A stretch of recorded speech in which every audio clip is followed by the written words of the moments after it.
Balam Ambul, Nanawal, Yindamara, Nyoju, Yurubang, Marang.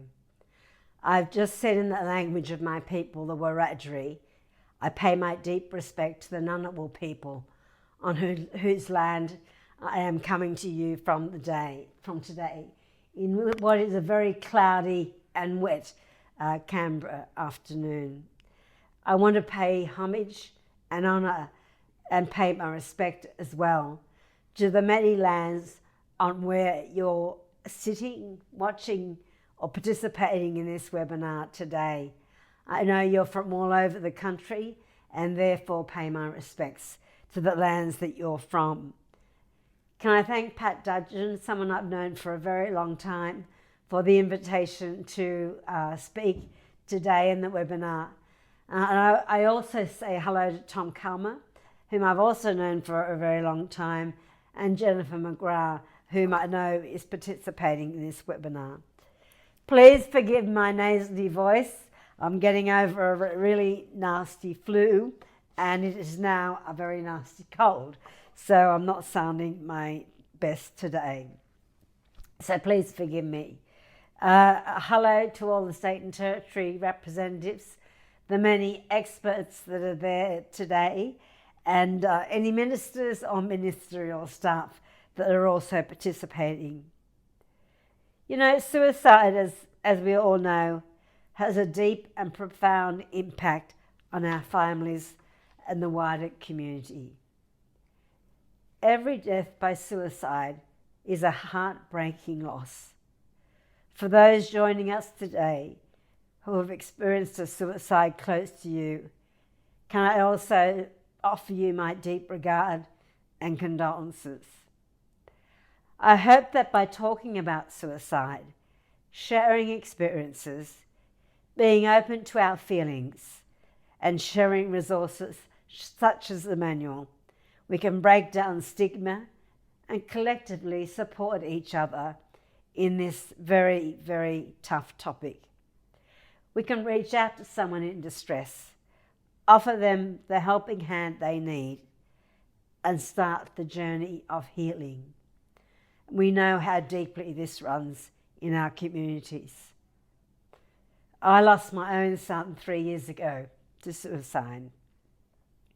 He was in his 30s and a very beautiful young man who found this earth a very difficult and cruel place. Every death by suicide reminds us of the work ahead to ensure our people are heard, supported, and have access to the services they need. An Albanese Labor government will never waver in our determination to reduce suicide rates amongst First Nations people. We've all been to communities who have just buried someone or are going to bury someone that week or the week after. Young people, mostly, because of suicide. As a minister, I will never waver in my determination to reduce suicide rates amongst First Nations people. As a citizen of this country, as a mother, as a human being, I will never waver in my determination to reduce suicide rates amongst First Nations people in this country. Too many of our people are at risk. Too many are among the most disadvantaged Australians. Too many experience poverty, trauma, marginalisation, and discrimination. In truth, we all know that we must make progress in all of these fronts. If we want to see the future First Nations people, deserve, whether through our professional roles, as members of our communities, or in our personal relationships with family and friends. Many of us will be presented with the opportunity to help someone in distress. We won't always know what to do we won't always be ready. But we do know that you've got to be there for the long haul. And we do know that provision of services is absolutely fundamental. It can be paralysing when you're confronted with needing to swing in and help, but don't know how to do it or what to say, especially when you're desperate not to make a bad situation worse. This is why it is so valuable to have a central repository of First Nations-led, evidence-based information in the Manual of Resources, targeted to both the needs of First Nations people as well as the communities. It is also an excellent resource for policymakers and health services. And I understand many of you are on the webinar today are from that sector. As we heard from Professor Dudgeon, the First Nations suicide rate is unacceptably high and tragically has continued to rise in recent years. It's double for adults and 4 times as high for Aboriginal and Torres Strait Islander children when compared with other Australians. This gap is not new. This gap hurts me every time I see it. It hurts all of us. It generates the raw shock and distress that it has every time I have considered it over the course of my life.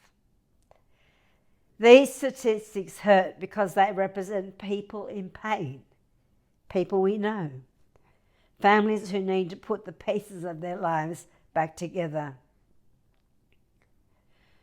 My thoughts are always with the mothers and fathers, grandmothers and grandfathers, brothers and sisters, children, aunties and uncles, friends and acquaintances, who are left with the burden of asking, is there anything more I could have done? Sorry business comes all too frequently to our people. As you know, earlier this year, all Australian governments signed the National Mental Health and Suicide Prevention Agreement. It commits to outcomes for First Nations people as a priority and reaffirms all Australian governments' commitment to a national agreement on closing the gap. The Labor government will build on this commitment to First Nations mental health and suicide prevention by taking a holistic approach that centres the role of social and emotional well-being in supporting the health of First Nations communities. A social and emotional well-being approach gives us the tools for suicide prevention through self-determination. Respect for First Nations knowledge systems, restoration of culture, and First Nations leadership of programs and services. The Labor government will support First Nations self-determination, truth-telling and reconciliation by implementing the Uluru Statement from the Heart in full. This includes establishing a Makarrata Commission to oversee a national process of truth-telling and treaty-making, and that will make a difference. It's also committed to holding a referendum to enshrine a First Nations voice in the Australian Constitution. These are big changes that will transform how governments hear and support the needs of First Nations communities. As we move toward these new ways of working together, the Labor government will work with communities to deliver programs that take a holistic approach to well-being and address social and cultural determinants of health. We will also continue to partner at the national and local levels with First Nations leaders in social and emotional well-being, mental health and suicide prevention. Thank you again for the opportunity to speak to today.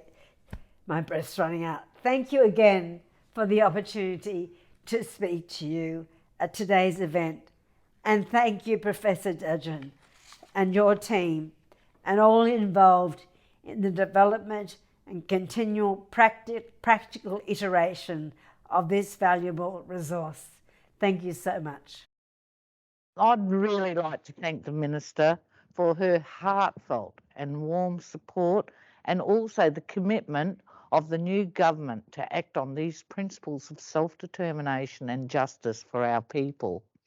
It's wonderful to be able to approach our work with renewed optimism for the circumstances of our people. And listening to Minister Burney really touched me, and it gives us great hope for the future. So we're looking forward to collaborating with Minister Burney and other branches of the Commonwealth Government. But I'd like to just pause, and I'd like to take a moment to acknowledge the work of the former Minister for Indigenous Australians, Mr. Ken White. Ken has been a great champion for our people, and we've appreciated his support for our centre over the past 3 years. He lives in Perth, where we're also located, so we'll need to take him out for dinner to thank him, and hopefully see him go on to bigger and better things. But as Minister Burney has described, the pattern of suicide in our communities cannot be separated from other experiences. In my earlier work with colleagues in the Aboriginal Torres Strait Islander Suicide Prevention Evaluation Project, ATSIPAT, we established the connection between suicide and the experiences of colonisation, structural racism, exclusion, social and economic disadvantage, and the intergenerational trauma that results from the removal of our children and the disruption of the structures of our societies.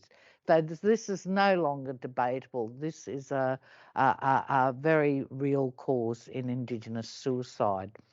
I'll go to our next slide, looking at social emotional wellbeing, which Minister Burney referred to. But this needs to underpin any approach to suicide prevention. As Minister Burney said, there needs to be a holistic approach, not just focusing on one element, not the other. And I'm really chuffed to see that that's an approach that's taken by Commonwealth Government as well. Reading Christine Morgan's report to the Prime Minister on suicide prevention, where they did talk about the role of social determinants and compassion first. So things have changed. But with social emotional well-being, I'm going to continue talking. I think the slide's up.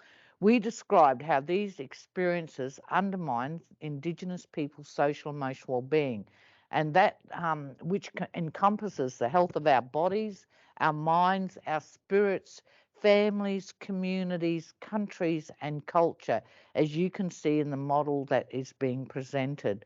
We demonstrated in our earlier work that programs that honour and restore our culture through language, dance, art, craft, kinship and community can strengthen our people's social emotional well-being and protect against suicide. Above all, we show that self-determination in our communities is the only path for healing and regenerating what has been taken from us. People sometimes struggle to understand how events that have taken place over the last 200 years can still affect us so directly that they cause people to take their lives. But we are all shaped by our histories. For instance, the Western Australian coroner described this powerfully in her inquest to the 13 deaths of young people in the Kimberley region. She said, to focus only on the individual events that occurred shortly before their deaths would not adequately address the circumstances. She wrote, the tragic individual events were shaped by the crushing effects of intergenerational trauma, poverty upon entire communities. And that was such an insightful moment to have a coroner recognise that suicide is not just one thing, but there's a whole bunch of different circumstances and factors that contribute. She recommended not only improved mental health responses, but also better access to public housing, increased employment of Aboriginal people in public services, language and culture education in schools, the inclusion of cultural healing in mental health plans. To understand more about these effects, I'd encourage you all to read our final ATSIPAT report called Solutions That Work, What the Evidence and Our People Tell Us. It includes many important recommendations, but I just want to focus on two today that's particularly relevant for your work in government agencies. So the next slide.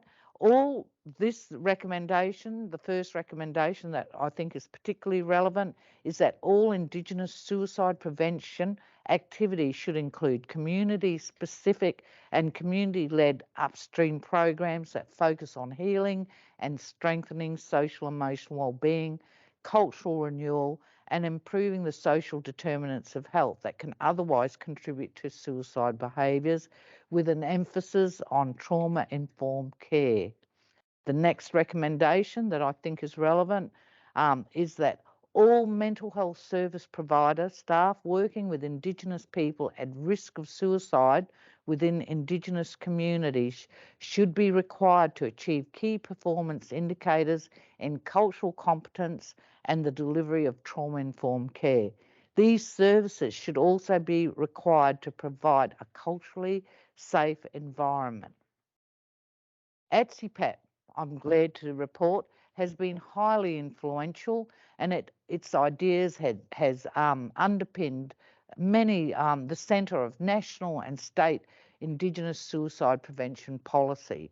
This includes the draft National Aboriginal Torres Strait Islander Suicide Prevention Strategy that's currently being led by Guy Dewey, Proud Spirit Australia. It also includes last year's federal budget, which nominated Aboriginal and Torres Strait Islander community organisations as preferred providers for Indigenous suicide prevention services. This is a very positive change.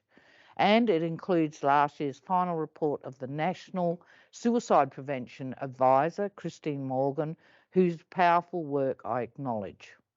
These ideas from ATSIPAT are embedded in the new National Mental Health and Suicide Prevention Agreement between the Commonwealth and states, which outlines a performance and funding framework to empower our people and to promote effective suicide prevention at the scale needed. The national agreement is one reason why we have convened this webinar today, and Minister Burney has already referred to it, but I will also talk a little bit about that. Importantly, the agreement builds on Target 14 of the National Agreement on Closing the Gap, and that target is significant and sustained reduction of suicide of Aboriginal Torres Strait Islander peoples towards zero. So that's the big goal. It's very aspirational, but that is a noble target. It also requires governments to share decision-making authority with Aboriginal Torres Strait Islander people to make government-funded services culturally safe and responsive, to share local data with communities so we can drive our own priorities, to collaborate with ARCHOs, the Aboriginal community-controlled health sector, to build the community-controlled sector, to support flexible service commissioning and funding to meet local needs. Continuing on, to grow the Aboriginal Torres Strait Islander mental health and suicide prevention workforce, to allocate scholarships, traineeships, clinical placements and jobs to Aboriginal Torres Strait Islander people, and finally, to recognise the leadership of Aboriginal Torres Strait Islander people in the system. So, the National Agreement on Mental Health and Suicide Prevention presents an amazing and huge opportunity for positive change. With the authority to develop our own solutions, combined with a fair share of the funding, we can help future generations out of despair. This is key to seeing Indigenous suicide decrease. So we're very supportive of this agreement, and we expect governments to take full accountability for their progress. To do that, government agencies will need to do business differently and challenge their own internal cultures. And we have heard repeatedly in our consultations that people sometimes have goodwill, but they don't know how to start making that change.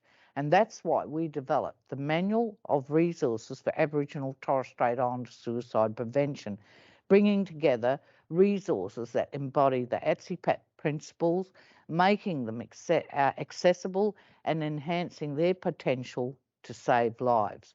Now we have an opportunity to see some of the manual and how it supports the principles that we have been discussing.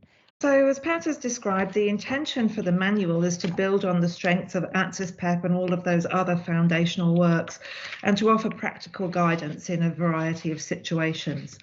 And when we first started working on this project, it was originally envisaged as a document, and you can sort of hear that in the name, the manual, which is where it began, a compilation of clinical checklists and suicide prevention guidelines for the community. But then when we went out into consultation, and that mostly happened during 2020, and we talked to communities and clinicians and funding organisations, and people told us they wanted something different, and they wanted to move beyond the theory and the idealized situations that you get in those clinical checklists, and they wanted hands-on practical advice that responds to real-world issues. And they wanted help navigating the information that's already out there on the internet, because there is a lot, and to know what is current and safe and relevant to Aboriginal and Torres Strait Islander people.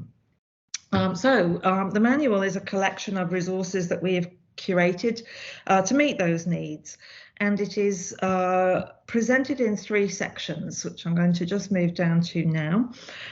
It's for community, individuals, families and friends, and youth, and those are essentially the first 3 categories that you see across the screen.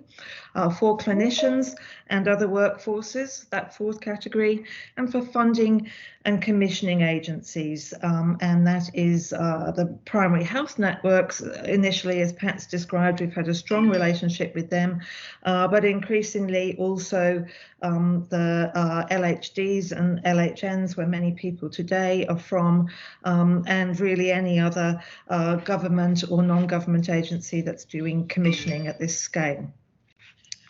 And the resources, I should say, address the full spectrum of suicide prevention, from protecting and building up well-being and resilience through to responding to distress and crisis, and then on to postvention and supporting people who have sadly lost someone to suicide. And we can't go through the whole manual at all, as it includes about 400 resources and links. So I'm going to show you some highlights from each section. While I'm presenting, I'd encourage you to put your questions and comments in the chat. My colleagues over in Perth, Gemma Kolova and Yipin Chang, are monitoring the chat, and we're hoping to have some time to respond to some of the questions later. Obviously, the tech issues at the beginning of our meeting have put us back a little bit, but we will try and get to some Q&A later, and if not, we can certainly take your questions offline, and would be very, very happy to hear from people about their thoughts. So this is the community section. During our consultation, we heard frequently from Aboriginal and Torres Strait Islander people who said they would sometimes prefer to manage a crisis by themselves or seek support from a friend or a family member or an elder rather than accessing formal clinical supports. So people need advice to assist them in managing their own well-being or to support others. And this can include practical strategies that may help with immediate distress, or advice about what kind of services may be able to help and how to find those services. And it is important to recognise that sometimes a crisis may require a more formal or urgent intervention. And at the top of every page within the manual, there are links that take you straight through to crisis support services.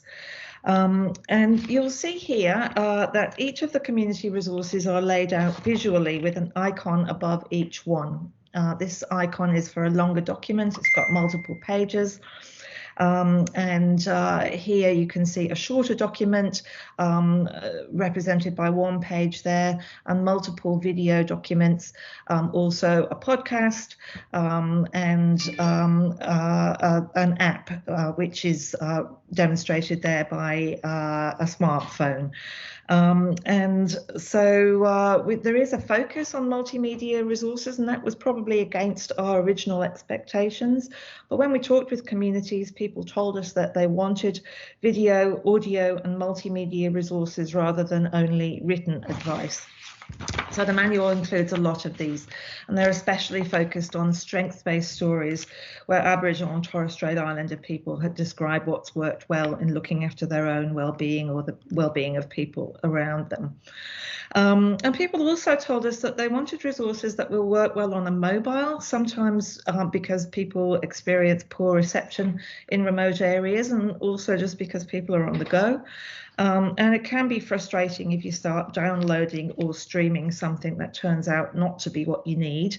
So we've included these short pop-up descriptions, which can show you exactly what you're getting. So you can see who developed the resource. You can see very briefly what the resource is all about. I'll just show you a couple of those so that you can get a taste for how those work. And that just means that you can have a strong sense of whether this is going to be relevant to your situation before you go down that pathway. So going to just move along now to one of these videos. It's a very short one, it's just 2 minutes, but I want to briefly play that to you. My name's Peyton Thorne. I'm 16, I'm from Walgett, the Golden Gate. Walgett lies on the Nemai and the Barwon rivers, where the two rivers meet. We call that the junction. It's really funny out here, and it's also beautiful to take pictures, and I love taking photos of landscapes, nature, like going out down to the river or walking around town, just taking pictures of trees or flowers or whatever, like just showing the good side of our town. As well, it's a small town, it can be bad, but it's also exactly the same as the rest of these towns around here. We're all struggling with the same problems every day. Drugs, alcohol, kids being bored and messing up.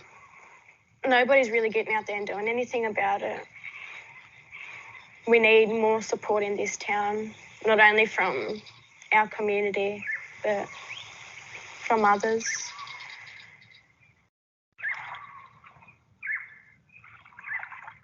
Started drawing a couple years ago. It's one of my passions. I like to draw butterflies and crosses. It takes my mind off stuff.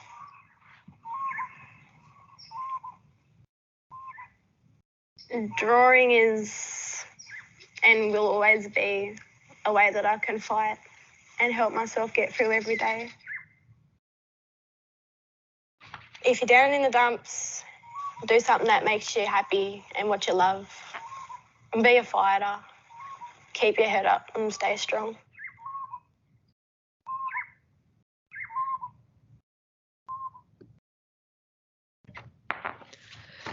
So it's a beautiful story of strength, and that was what people told us that they wanted. They wanted resources that can help guide conversations when someone's in distress, reflecting their experience holistically without reducing people to a list of symptoms, and resources that empower people and celebrate culture and self-worth and survival.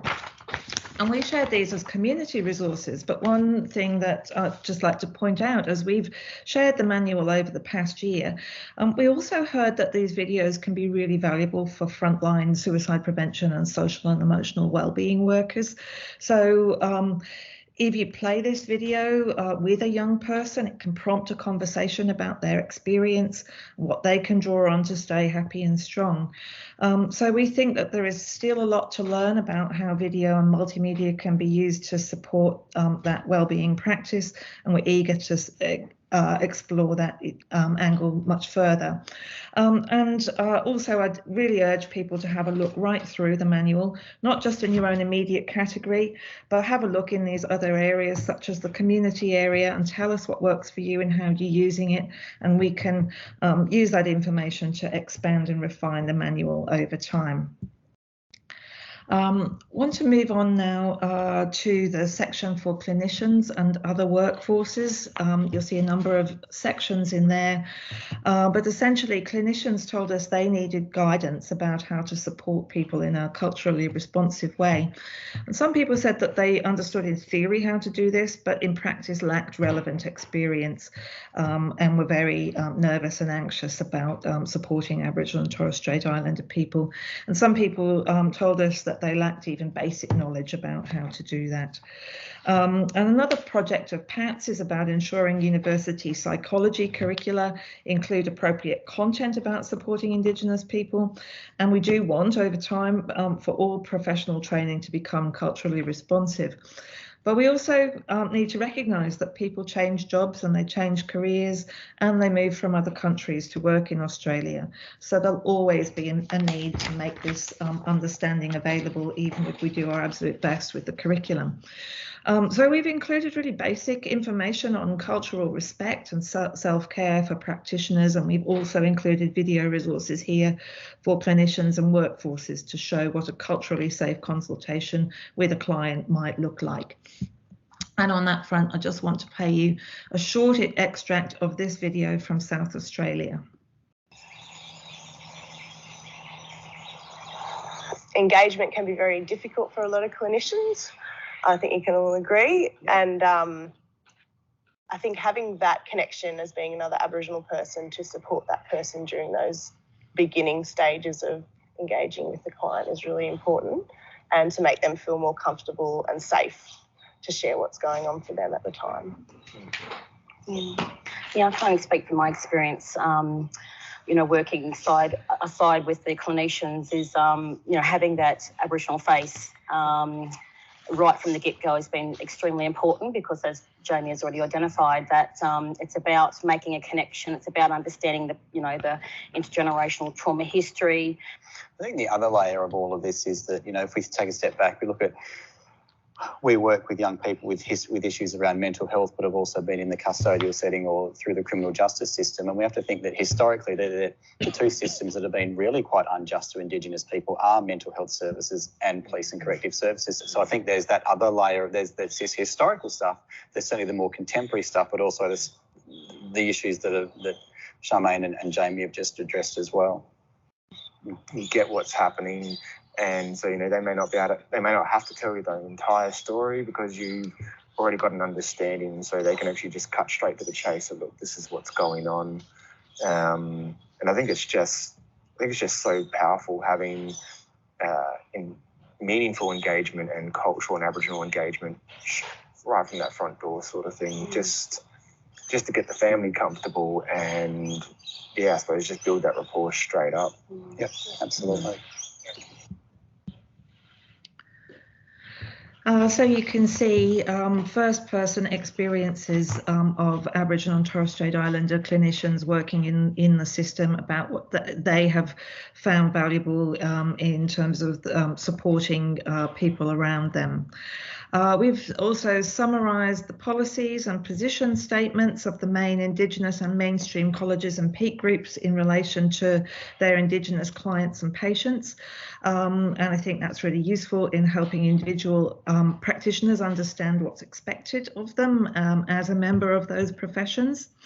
And as we have shared the manual and sought feedback, people have also told us that this resource collection is valuable way beyond the suicide prevention, social and emotional well-being and mental health workforces.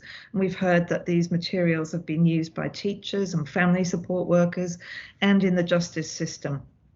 So as we develop this section further, we're taking a really inclusive view of who suicide prevention workforces are and what information they might need. And another really important point, just to drop in here, all of the resources in the manual, apart from a handful of policy documents, have been developed by or with Aboriginal and Torres Strait Islander people. Most of them are published by Indigenous organisations, and we have included some resources from mainstream organisations, but only where there's been clear evidence that they've been appropriately co-designed with Indigenous people. And we haven't included other mainstream resources here. Some of them may well be valuable, but this manual is a space for Indigenous voices and perspectives. Going to move quickly on to our section on commissioning. And so here you can see the list of sections within this part of the manual.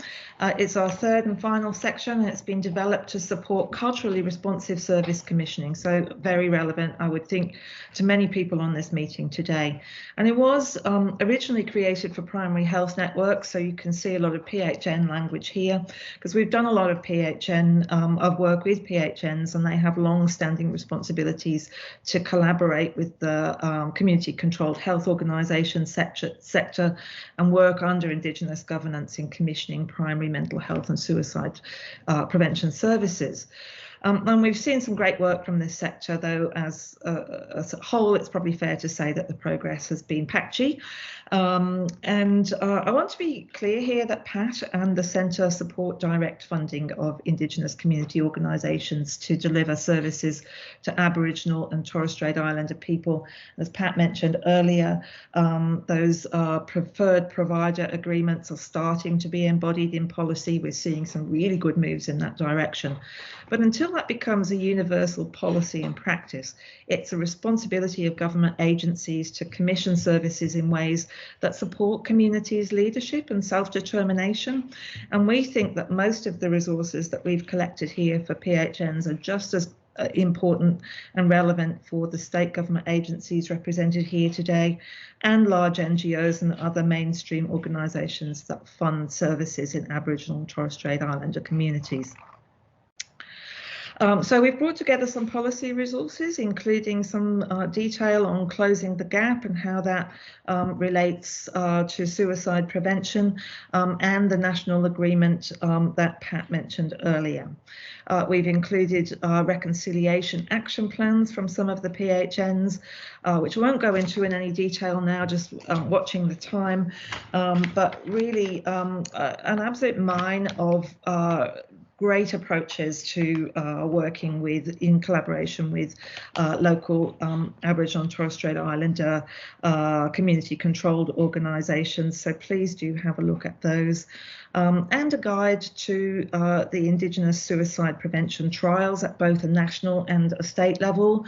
The National Suicide Prevention Trial, as many of you know, included a number of Aboriginal programs and around the country in 7 locations, and there has been some great investment also at the state level in Victoria and New South Wales.